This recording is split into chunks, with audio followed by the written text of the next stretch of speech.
para Damasco. Esteve 3 dias sem ver, durante os quais nada comeu e nem bebeu. Ceguinho, né? A luz brilhou, ficou cego. Graças a Deus, né? Porque senão, né, ele ia continuar a desgraça que ele promovia na época, né? E daí, no versículo 10, o Senhor disse assim: ora, havia em Damasco um discípulo chamado Ananias. Disse-lhe o Senhor, numa visão, Ananias. E o que respondeu? Eis-me aqui, Senhor. Então o Senhor lhe ordenou: dispõe-te, vai à rua que se chama Direita, na casa de Judas, mas não é o Iscariote, de Judas, procura por Saulo, apelidado de Tarso, pois ele está orando.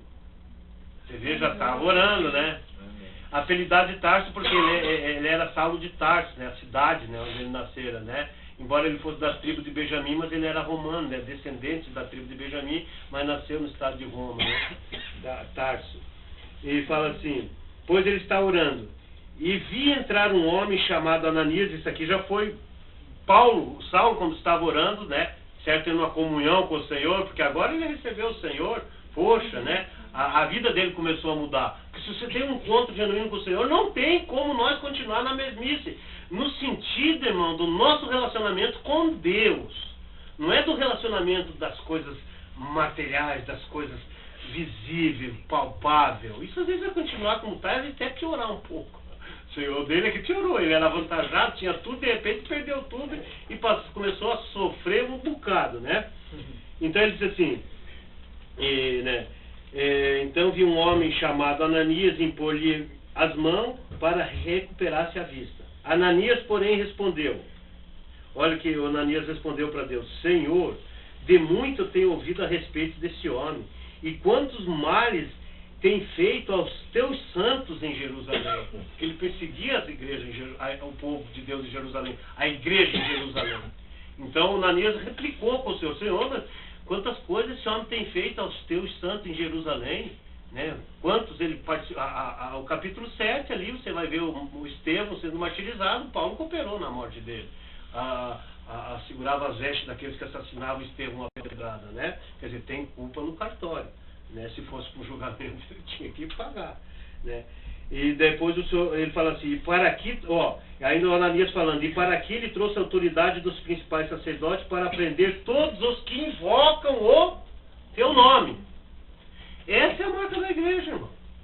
Invocar o nome do Senhor, é declarar que Jesus é o Senhor sem nenhuma restrição. Sem nenhuma restrição. É isso que a igreja fazia, é isso que se identificava que era a igreja. Não era uma placa, a igreja do fulano, do ciclano, do bertano. Isso criou depois da degradação. A igreja se degradou depois de certo tempo, na linhagem ortodoxa da igreja, ela se tomou outro rumo e criou essa confusão que existe hoje entre o povo de Deus, né? Criando nomenclaturas, nome, enquanto a igreja sequer tem nome. A igreja é chamada de igreja e mais nada. E de o corpo de Cristo, né? Claro que a nomenclatura no sentido que o Senhor chama de novo homem, a habitação de Deus no Espírito, tá, né? A noiva auxiliadora está relacionada ao nosso viver com o Senhor, né? Então eu falo assim, né, que trouxe a autoridade dos principais sacerdotes para prender todos os que invocam o teu nome. Mas o Senhor lhe disse: vai, porque este é para mim um instrumento escolhido para levar o meu nome perante os gentios e os reis, bem como perante aos filhos de Israel. Você viu o que Paulo falou lá em Gálatas, que ele foi levantado para pregar aos gentios? E por que aqui Deus fala que também para Israel? Porque sequer os discípulos, os apóstolos da época, deram continuidade, sequer pregar o evangelho para a própria nação de Israel. Para a própria nação de Israel. Gálatas capítulo 2, se você vê ali o Paulo chamando a atenção severamente na frente de todo mundo de Pedro. Pedro estava dissimulado. Graças ao Senhor, depois ele foi mudando, né? Mas olha, Deus teve um grande problema. A igreja em Jerusalém, tanto que ela se tornou um problema tão grande que no ano 70, Deus permitiu não só destruir o templo em Jerusalém, como tudo que se tinha ali, o imperador Tito foi lá e acabou com tudo. E o que sobrou de judeu foram dispersos, por isso tem judeu no mundo inteiro, né? Hoje no mundo tem mais judeus fora de Israel do que Israel, né? Então essa profecia se cumpriu no ano 70, né? porque se tornou um lugar, um ambiente por causa do judaísmo e a igreja que lá se degradou, que Deus não teve mais caminho ali. Graças a Deus, né? Por causa da tradição, por causa da religiosidade que existia ali. E Jesus, quando ele estava na terra como homem, quando ele queria ter uma comunhão à parte com os discípulos, ele ia para o monte, ele ia para Cesaré de Filipe, longe, fora da atmosfera religiosa que existia em Jerusalém.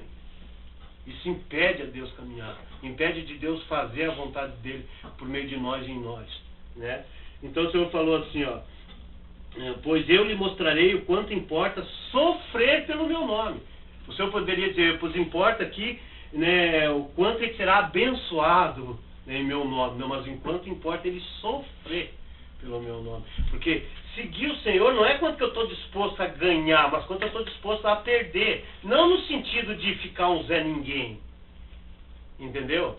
Mas, irmão, amar o Senhor sobre todas as coisas, ter o Senhor como primeiro, como primazia, ter Ele como tudo. O Senhor, para mim, é tudo. O resto é secundário. Minha família é secundária. Eu amo a minha família com o amor do Senhor. Eu amo meus filhos com o amor do Senhor. Lá no livro de Colossenses 1:18 fala aquele que tem a primazia, ele tem que ser o primeiro. Tem que ser o primeiro. O Senhor chegou a dizer assim no Evangelho de Mateus: quem não deixar pai, mãe, filho, tudo por mim, não é digno de mim. Você viu a exigência dele? Vai deixar como? Abandonar? Não. Não é abandonar. É não tê-los como primeiro, mas sim o Senhor como primeiro nas nossas vidas. Porque o Senhor é o único, irmão. E aí sim nós podemos ter uma vida familiar abençoada, em harmonia, porque vamos amar os nossos com o amor do Senhor, em comunhão com o Senhor, e o amor do Senhor em comunhão com o Senhor não é uma coisa desequilibrada, é uma coisa normal. Desequilibrados somos nós humanamente, né? Nós somos bem desequilibrados mesmo, né? Então ele falou assim, ó, então Ananias foi e entrando na casa, impôs sobre ele as mãos, dizendo, Saulo, Saulo, irmão, o Senhor me enviou. Saulo, Saulo, irmão, agora Saulo já é irmão, né? Até então ali era um fariseu terrível, né? Mas é irmão, né? O Senhor me enviou a saber o próprio Jesus que te apareceu no caminho. Ó, o próprio Jesus que te apareceu no caminho, por onde vinhas, para que recuperes a vista e fique cheio do Espírito Santo. Imediatamente caíram dos olhos como uma escama e tornou a ver. A seguir, lavou e foi batizado. E depois de ter alimentado, sentiu-se fortalecido, então permaneceu em Damasco alguns dias com os discípulos. Amém? Agora olha aqui no versículo 20. Ó, lá em Damasco. Isso aqui era na sinagoga de Damasco. E logo pregava na sinagoga. Ah, Paulo já saiu já. O primeiro amor, né? O primeiro encontro, aquilo está fervoroso. Ó, Senhor. Quem de nós já não sentiu o primeiro amor, né? Parece que depois esse amor pelo Senhor fica mais velho, né?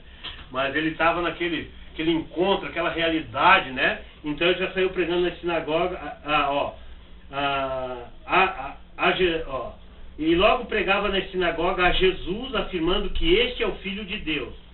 Ora, todos os que ouviam estavam atônitos e diziam, não é este os que exterminavam em Jerusalém os que invocavam o nome de Jesus?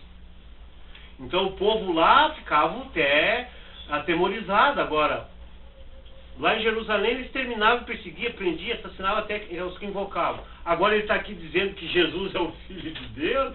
Quer dizer, muitos não criam que tinha havido uma conversão. Muitos não criam que realmente ele tinha tido um encontro genuíno com o Senhor. Por que que Pedro não pregou para ele? Por que que João não pregou para ele? Por que que as pessoas não pregaram para ele? Eles tinham medo de Saulo. Eles corriam dele. Então o Senhor Jesus disse, não, deixa aqui, esse é diretamente comigo, né? Graças ao Senhor, né? E depois ele disse assim, e para aqui, ó, depois as pessoas lá em Damasco dizendo, e para aqui veio precisamente a fim de nos levar amarrados aos principais sacerdotes. Saulo, porém, mais e mais se fortalecia e confundia os judeus que moravam em Damasco, demonstrando que Jesus é Cristo. E decorrido de muitos dias, os judeus deliberaram entre si lhe tirar-lhe a vida. Porém, o plano deles chegou ao conhecimento de Saulo. Dia e noite aguardavam também as portas para o matarem. Mas os seus discípulos tomaram de noite e colocaram num cesto e desceram pela muralha. Ele teve que sair de lá às pressas. Por quê? Irmãos, ele teve uma conversão genuína, teve um encontro real, teve. Mas logo ele arrumou um discipulado para ele. os discípulos de Paulo. Quando fala que os discípulos de Paulo é uma coisa negativa.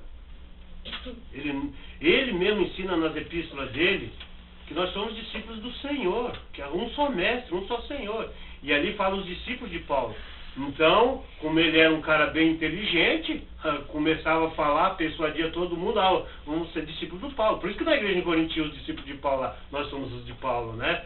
E ele chegou a falar, não é Paulo, quem é Pedro, quem é Apolo, né? Acaso foi nós que morremos por vós, né? Ele ensina a igreja em Corinto. E aqui fala dos os discípulos de Paulo. Então ele começou a arrumar um discipulado, aqueles discípulos deixaram já praticamente um pouco de olhar para o Senhor e passaram a ter o Paulo como centro, o Saulo como centro. Aí Deus já permitiu uma situação de perseguição e ele teve que, eles desceram ele pelo cesto, ele fugiu à noite, porque as cidades de Damasco eram cercadas de muralha, como existia na época, e ele teve que fugir daquela região. Mas é uma permissão do Senhor, porque se ele fica ali, ele arrumava um discipulado para ele, já não estava a igreja dele. Como hoje acontece, né? Os discípulos do André, a igreja do André. Oh, Senhor Jesus. Nada disso, irmão. Todos nós somos discípulos. Mateus 23, 8 diz assim: ninguém é vosso mestre a saber Cristo, e vós todos sois irmãos. Vós todos sois irmãos. O próprio Senhor Jesus falou isso. Quer ver? Vamos ler ali, irmãos? Mateus 23, 8.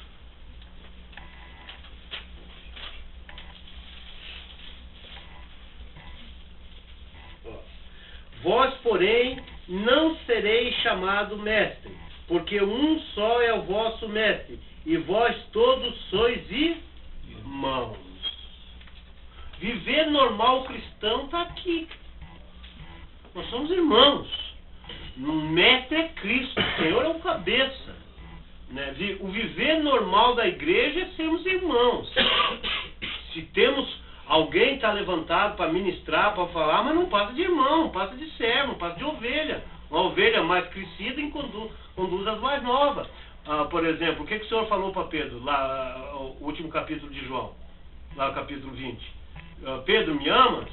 Sim, te amo, então apacenta os meus cordeiros. Pedro, me ama? Sim, então apacenta minhas ovelhas. Por que o Senhor falou cordeiro e ovelha? Ovelha é leite. Ovelha é pasto. Difere na questão de estatura, de condição, né? Então, entre o povo de Deus existe cordeiro e existe ovelhas. Quer dizer, é da mesma linhagem, o mesmo gênese, né? O mesmo DNA, mas tudo ovelha. O Senhor falou no Evangelho de João 10, eu tenho muitas ovelhas e a mim convém ajuntá-las, porque haverá um rebanho e um pastor. O Evangelho de João, quando o sumo sacerdote Caifás profetizou que Jesus haveria de morrer pela nação, que era a nação de Israel, e não só pela nação, mas para reunir todos os filhos de Deus que estão dispersos num só corpo. Né? E quem é esse disperso? É as muitas ovelhas. Então, diante de nós, mesmo que você tenha uma função de estar apacentando, ser um apóstolo, um enviado, um pastor, um missionário. Por exemplo, o que é um missionário? A palavra missionário, ela vem do latim missio. Sabe o que é um míssil quando você atira? Missionário é aquele que é enviado, vai e acabou. É alguém que foi enviado também. É o mesmo sentido da palavra apóstolo, só que no latim ela é diferente. Né? Enviado por Deus. Então todos nós temos condições de ser um apóstolo, ser um missionário. Nós somos enviados, amém. Estamos exercendo a função, porque Deus está vendo a função. Eu sou um missionário, mas não saio de casa, né? Senhor Jesus, eu vou lá na casa do Jorge, tem uma comunhão com o Jorge, é uma missão, eu fui lá, eu fui enviado lá, e vice-versa, entendeu, irmão? É assim que funciona, né? Voltando lá de novo, vamos lá, vamos ler Colossenses, quer ver, irmãos?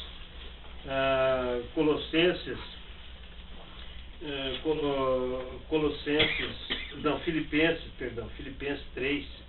Filipenses 3, quer ver? Paulo dá mais um testemunho a respeito dessa experiência dele. Filipenses 3, 4 até o 11. Senhor Jesus, ele fala assim, quer ver, irmãos?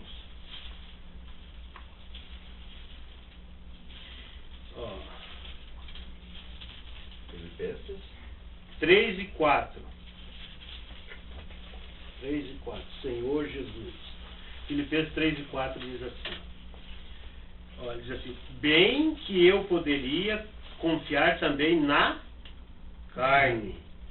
Se qualquer outro pensa que pode confiar na carne, eu ainda mais. Por que ele falou isso? Circuncidado ao 8º dia. Porque o que a lei mandava? Todo o filho primogênito ao 8º dia tinha que ser circuncidado. Era uma marca que se fazia no órgão genital da criança. Então ele circuncidado ao 8º dia, da linhagem de Israel e da tribo de Benjamim. Hebreus. Quanto à lei, fariseu. Fariseu era... dentro do judaísmo existia os saduceus, fariseus. Os fariseus eram os mais severos. Né? Quanto ao zelo, olha aqui que ele fala, perseguidor da igreja. Quanto ao zelo, era perseguidor da igreja. Né? Quanto à justiça que há na lei, quer dizer, quanto à justiça, o que estava escrito na lei, ele era irrepreensível, ele cumpria ao pé da letra. Era irrepreensível, era olho por olho, dente por dente. Na lei era assim, né? Mas o que era para mim lucro, quer dizer, o que era lucro para ele era a lei, o que ele praticava na lei. E, né, de uma maneira irrepreensível, a perseguição da igreja, tudo isso era lucro para ele, né? Mas o que para mim era lucro, isso considerei perda por causa de Cristo. Por causa de Cristo. Sim, deveras considero tudo como perda, por causa da sublimidade do conhecimento de Cristo Jesus, meu Senhor, por amor do qual perdi todas as coisas e as considero como refúgio para conseguir Cristo. Então, toda a religião dele, tudo que ele praticava, irmão, ele considerou como refúgio. O que é um refúgio? Refúgio não se aproveita, irmão. Quer dizer, aquilo que ele se avantajava, que ele era tão fiel, irrepreensível, agora, para mim isso é lixo, é refúgio, por causa da sublimidade de Cristo, por causa da grandeza de Cristo. Quer dizer, a visão dele mudou. Se você viu o que Cristo é, muda tudo. Se nós não vimos, amém, né? Ficamos meio... né? Então fala assim: sim, deveras considero tudo como perda por causa da sublimidade do conhecimento de Jesus Cristo, meu Senhor, por amor do qual perdi todas as coisas e as considero como refúgio para conseguir Cristo e ser achado nele, não tendo justiça própria que procede de lei. Não tendo justiça própria que procede de lei, senão a que é mediante a fé em Cristo, a justiça que procede de Deus, baseada na fé. Entenderam, irmãos? O que ele está falando? Não achando nele, não tendo justiça própria que proceda de lei. Quer dizer, não existe justiça própria que proceda da lei. Toda a justiça da lei, irmão, se nós praticamos a justiça da lei, sempre remontando a Isaías 64, né, 7, né? A justiça do homem para Deus, ela é trapo e imunda. Agora, a justiça que procede de Deus, segundo a fé, que é Cristo. 2 Coríntios 5:21. 5:21 de 2 Coríntios fala assim: aquele que não conheceu o pecado, Deus o fez pecado por nós, para que nele fôssemos feitos justiça de Deus. Quer dizer, justiça de Deus, fomos feitos justiça de Deus porque fomos postos em Cristo, que é a justiça de Deus. Então não é a justiça que proceda de lei, mas aqui é mediante a fé em Cristo Jesus.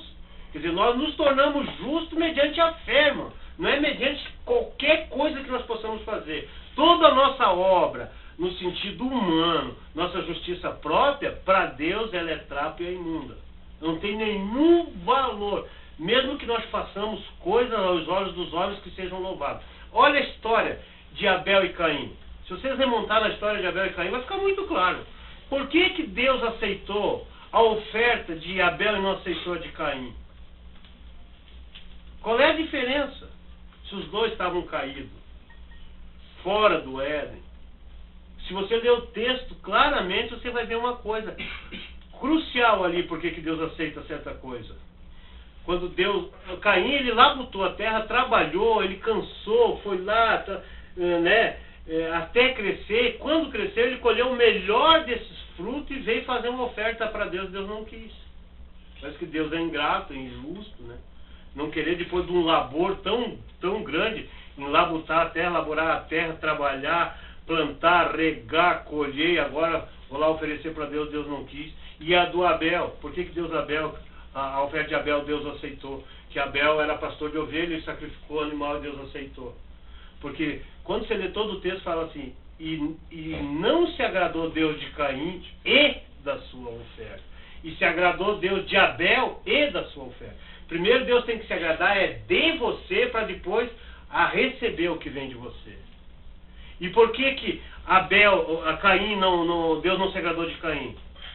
Porque quando Adão caiu, que se cobriu com veste de uma folha, para cobrir a nudez, que ele viu que estava nu, Deus veio e imolou um animal, um cordeiro, e cobriu eles. Quando ele imolou um cordeiro, o cordeiro derramou sangue. Eles foram justificar diante de Deus. Abel, ao sacrificar uma oferta para Deus, ele derramou o sangue e foi justificar diante de Deus. E Caim não o fez. Então é como receber um presente de alguém que é inimigo. E Deus não aceita. Primeiro Deus tem... E Deus só nos aceita mediante o sangue. Sem derramamento de sangue não há perdão de pecado. Hebreus 9:22 fala assim. Hoje nós somos aceitos por Deus porque Jesus derramou seu sangue a nosso favor. Sequer nós teremos possibilidade de chegarmos diante de Deus. Não existe isso. Entendeu? O Cordeiro de Deus, Apocalipse fala que foi morto desde a fundação do mundo. Já é um símbolo da morte do Senhor lá no Éden, também em relação a Adão e Eva. Então, quando Abel ele imolou o cordeiro, o sangue foi derramado. Quer dizer, derramou sangue, foi justificado. Enquanto o outro não fez. E Adão e Eva, claro que pregaram essas boas novas para Caim também. Mas Caim não deu boas. Não, eu faço da minha maneira. Eu vou fazer para Deus. Como é aquele costume, né? Não é fazer para Deus, é deixar que Deus faça. Você entendeu? Então, graças ao Senhor, né? Que nós fomos aceitos, nos tornamos justos, porque fomos colocados naquele que é a justiça de Deus. 1 Coríntios 1:30 fala, aquele que se tornou da parte de Deus justiça nossa. Então Cristo se tornou justiça nossa. É que nós fomos colocados na justiça de Deus. Por isso que nós somos justos. Agora, humanamente, quer ver? Eu até queria que os irmãos lessem Isaías, né, Isaías 64. Quer ver, irmãos? Só para nós ver. Então, não que nós devemos sair fazendo, sabe, irmãos? Poxa, não é nada disso. Mas nós temos que ver que humanamente, irmão, nós sem Cristo, tudo é vão, não existe nada. Eu posso ter uma boa religião, que nem o Saulo tinha, né? Mas o que adiantava essa religião, irmão? Se ele estava totalmente contra o Senhor, contra o propósito de Deus, contra o alvo de Deus, contra o que Deus queria realmente, né? Então ele fala aqui, Isaías 64, 6, irmão. Isaías 64, 6, né? Ele diz assim, mas todos nós somos como imundo, e todas as nossas justiças como trapo da imundícia, e todos nós murchamos como folha, e as nossas iniquidades como um vento nos arrebata. Então, toda a nossa justiça humana, nós estamos falando de justiça humana, aquilo que nós fazemos fora de Deus, para Deus não tem valor. É isso que o Senhor está falando. Então nós temos que fazer. Quando você vai lá em Apocalipse 19 e fala assim, que a noiva assim mesmo se ataviou, quer dizer, se aprontou, e esse se aprontar da noiva, que é de linho finíssimo, resplandecente, que são os atos de justiça dos santos. Mas como que se diz que se a nossa justiça é trapo, e lá fala atos de justiça? Porque é tudo aquilo que eu faço em Cristo, por meio de Cristo e para Cristo. Aquilo que é resultado de Cristo. Isso é um confeccionar da veste subjetiva, quer dizer, a veste nupcial, para me dar a entrada nas bodas do Cordeiro, que é o reino milenário. É um ato de justiça, quer dizer, tudo aquilo que eu faço mediante o Senhor. Porque se não tiver Cristo na justiça, irmão, eu posso dar meu corpo para ser queimado, vender meus bens e doar aos pobres. Não vai valer nada. Isso está em 1 Coríntios capítulo 13. Está escrito. Pode ler lá que está escrito. Se você não tiver o amor. Mas o que é o amor? Amor é Deus, é Cristo. Se não tiver o Senhor. Entendeu? Humanamente nós podemos fazer. Só que isso não conta ponto para Deus fora de Deus. Não é uma questão se eu faço o certo ou errado. A questão é o que eu faço. Deus quer saber a fonte. Se procede dele, amém. Se não procede dele. Então, até tem um ditado assim: o inferno está cheio de homens de boas obras. Quando você chega lá no juízo final, por que Deus fala que o juízo final, que é o julgamento final de Deus, sobre todos os incrédulos, morte e todas as eras que serão julgados segundo as suas obras, mas seriam só obras maléficas? Não, obras boas. O homem não é salvo por obras e nem condenado por obras. Ou ele está sendo julgado por obras. Aí o Senhor abre-se o livro da vida e eu olho no livro da vida, o nome dele não está. Essa é a base do julgamento de Deus, da justiça de Deus. O Senhor mostra o que fizeram. Ah, mas fiz boas coisas. Mas vamos conferir o nome. Não está. E não está, né? Lá ninguém está, né? Infelizmente lá ninguém está, né? Deus o faz para mostrar, né? Mas porque Deus já sabe, né? Então o homem, o que ele faz para Deus não tem valor. Lembra que Jesus falou: eu não vim chamar o justo ao arrependimento, e sim os pecadores. Porque tem pessoas que são justas aos seus próprios olhos. E Eclesiastes fala assim: há pessoas que são Provérbios 30 fala assim, ó: há pessoas que são justas aos seus próprios olhos e nunca foram lavadas da sua imundícia. E esse lavar da nossa imundícia, humanamente falando, é somente através do lavar purificador do sangue de Jesus. Caso contrário, nós estamos imundos. O que partir da nossa mão, quer dizer, o que partir de nós para Deus, é que nem a oferta de Caim. Deus não aceita. Senhor Jesus, mesmo uma oração, irmão. Mesmo uma oração. Esse é o caminho. Eu queria hoje compartilhar um pouquinho, eu estava falando com o Valmir deu um serviço sobre a Constituição, né? Nós temos uma Constituição brasileira, não vou entrar nesse assunto, né? Mas só para nós, como brasileiro, temos uma Constituição, né? Temos que cumprir, né? O que é a Carta Magna do país, né? Mas existe na Bíblia, capítulo 5, 6 e 7, a Constituição do povo do reino dos céus. Queremos estar na manifestação, temos que estar vivendo essa Constituição como povo do reino dos céus hoje, para estarmos na manifestação do reino. Que sempre lembrando, manifestação do reino, que é o mundo que há de vir, não é a eternidade com o novo céu, nova terra, nova Jerusalém. É o período que está para entrar. Muito breve, o reino do mundo vai se tornar do nosso Senhor do seu Cristo, onde haverá um governo regido pelo Senhor, como Rei dos Reis, Senhor do Senhor, e todos os cristãos que realmente viver essa Constituição, o chamado vencedor de Deus, reinarão sobre essas nações. Amém? Amém? E nós queremos fazer parte disso. É para isso que nós oramos, compartilhamos, buscamos a Deus, negamos a nós mesmos, tomamos a nossa cruz, buscamos ao Senhor. Senhor Jesus, erramos, falhamos, Senhor Jesus. Senhor Jesus. Só para encerrar aqui, irmãos, Atos 22. Para nós encerrar aqui, Atos 22, Senhor Jesus, o 22, o versículo 16 e o versículo 20. São dois versículos ali que Paulo está dando aqui. Ele apresenta a sua defesa, né? Quando ele foi preso, né? Ele apresenta a sua defesa lá em Roma. Ele está apresentando a sua defesa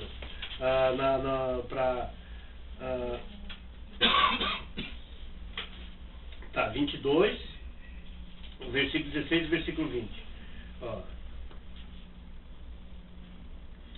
Isso aqui foi Ananias que falou para Paulo, para Saulo. Isso aqui foi Ananias que falou para Saulo.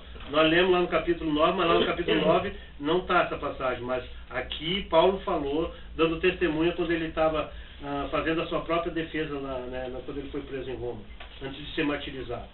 Ele disse assim: e agora, por que te demoras? Isso aqui Ananias falou para Saulo: levanta-te, recebe o batismo e lava os teus pecados, invocando o nome dele. Lá quando Ananias foi orar por o Saulo, ele invoca o Senhor aí. Você precisa invocar o Senhor. Você só persegue, invoca e recebe o batismo e lava os teus pecados. a invocar o nome do Senhor até lavar os pecados, somos lavados, entendeu? Ó Senhor Jesus. E daí ele dá outro testemunho dele aqui no versículo 20, ó. Quando se derramava o sangue de Estevão, tua testemunha, eu também estava presente e consentia nisso e até guardei as vestes dos que o matavam. Aqui um dos primeiros mártires da história da igreja, a qual Saulo teve parte. Ele teve parte. Mas vocês viram a mudança que ocorreu, irmão, depois que ele teve um encontro genuíno com o Senhor? E olha o que termina Atos aqui, ó. Atos. Aqui Atos 28, ó. 28, 30. E o 31. Aqui ele encerrando, depois de uma longa trajetória na vida cristã dele, olha aqui, ele fala assim, ó, por 2 anos, ó, Atos 28, 30 e o 31. Atos 28, capítulo, versículo 30 e 31. Por 2 anos permaneceu Paulo na sua própria casa, que alugara, onde recebia todos que o procuravam, e pregando o reino de Deus, com toda intrepidez, sem impedimento algum, ensinava as coisas referentes ao Senhor Jesus Cristo. Amém? Amém. Aquele, os últimos 2 anos da história da vida dele em Roma, uma casa a qual ele foi morar em Roma, era uma prisão domiciliar. Mas quando você lê o versículo um pouquinho para trás, você vai ver, né? Aqui no versículo 16. Uma vez em Roma foi permitido Paulo morar por sua conta, tendo em sua companhia o soldado que o guardava. Ele ficou numa prisão domiciliar 2 anos, ensinando as coisas concernentes aos reinos de Deus, né? E as coisas referentes ao Senhor Jesus. Você viu como ele separou as coisas concernentes ao reino e as coisas referentes ao Senhor Jesus? Sempre quando alguém fala reino, irmão, nós temos que entender isso. O que é reino, né? E as coisas referentes ao Senhor Jesus. E assim depois ele foi martirizado, né? Graças ao Senhor, pela história de Paulo. Claro que nós não entramos em detalhe da carreira dele no meio da história, né? Ele qualifica essa caminhada dele, uma trajetória, como uma corrida num estádio, né? Como uma corrida num estádio, né? Correndo para alcançar o prêmio. Quando ele escreveu a última epístola dele, que foi 2 Timóteo, ele escreveu em Roma, nessa prisão domiciliar. A última carta dele, 2 Timóteo, que daí ele dá o testemunho dele, ele diz assim: eu combati o bom combate, completei a carreira e guardei a fé. Agora a coroa da justiça me está guardada, a qual o Senhor reto juiz me dará naquele dia, mas não somente a mim, mas a todos quanto amam a vinda do nosso Senhor. Ele combateu, foi uma luta, era um combate bom, muito bom esse combate, porque havia uma recompensa no final, a coroa da justiça, a coroa da vida, que é a herança do reino, irmão. Essa coroa da vida não é a nova Jerusalém, a eternidade, mas sim essa recompensa extra na manifestação do reino do céu, de começar a desfrutar um antegozo 1000 anos que muitos do povo de Deus. É um prêmio, um estímulo que Deus vai nos dar. Então, da salvação, Deus fez um alvo, um galardão, antes de entrar na eternidade, na Nova Jerusalém, com o novo céu e a nova terra. Porque a Nova Jerusalém nada mais é, irmão, que a consumação final e máxima da edificação do povo de Deus, Velho e Novo Testamento. É o ajuntamento. Todos nós estamos lá. Agora, no reino, o Senhor separará no tribunal. No reino, muitos vão ouvir: servo negligente. É servo, mas negligente. Servo beberrão. Servo que enterrou o talento. Servo que espancou os conservos. Esses vão ouvir uma palavra de repreensão do Senhor. E o outro vai ser servo bom, servo fiel. Entra no gozo do teu Senhor. Fosse fiel no pouco, sobre o muito eu te colocarei. Sobre todas as coisas eu te colocarei. Poxa, irmão. E é isso que nós queremos ouvir. Sobre 10 cidades. 10 cidades, 5 cidades. Apocalipse 2, 26 fala: e ao vencedor darei autoridade sobre as nações, e as regerá com cetro de ferro. E Apocalipse 5 também fala, né? que nós somos comprados né, com o precioso sangue do Senhor, e Deus nos constituiu reino e sacerdote para Deus, e reinarão sobre a terra. Aleluia. Senhor. Amém. Jesus é o Senhor. E se foi as horas, irmão. Amém. Se os irmãos quiserem compartilhar, Jesus é o Senhor. Amém. Aquela vez foi pro céu. Mesmo, é muito bom. Graças a Deus, né? Amém? Amém, amém. Amém.